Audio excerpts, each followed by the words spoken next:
Joe Perry, 2015 Players' Championship champion, on the winners' rostrum now, been around for what seems like an eternity. Even I remember playing him at the World Championship, so it must have been a long time.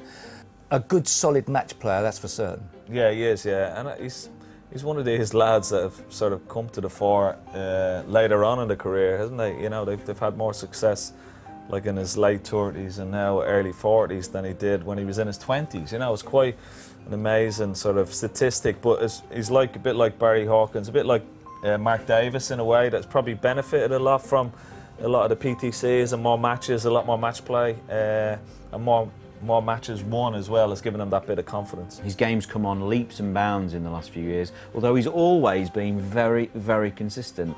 I remember being told about him when I was a child. The guy that owned the club where I played, Mark Wildman, who was a great player himself and a billiards world champion, always thought very highly of Joe and the way he struck the ball. His timing had a really nice backswing. From a technical point of view, he's very good. A good, solid player who all of a sudden has become a winner, must have had something wrong with his game at some stage. He wasn't winning, just wasn't a winner enough, didn't believe in himself enough, not enough confidence. I'd say so, yeah. I think self-confidence might have been an issue. But I think as you win more matches and you're getting, you know, you're putting yourself in those positions at the end of tournaments each time, you know, you build up a bit of confidence. I think that's what's happening. He's just broke his duck, basically.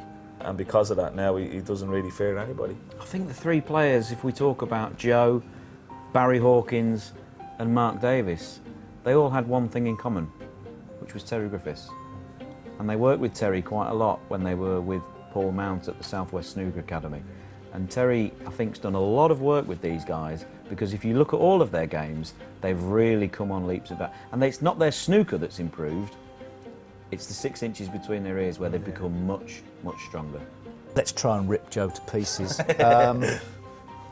Not the strongest grip in the world, perhaps hasn't got the biggest power game.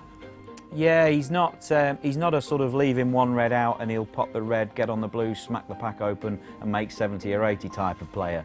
He perhaps is a little bit limited with cue power, and I think he'd admit that himself. But what he does very well. He probably doesn't score enough, doesn't make enough centuries, doesn't make enough frame and breaks, you know, and he wouldn't be up there with a lot of the top 16 players. That would be my only criticism, but his other part of his game is top quality.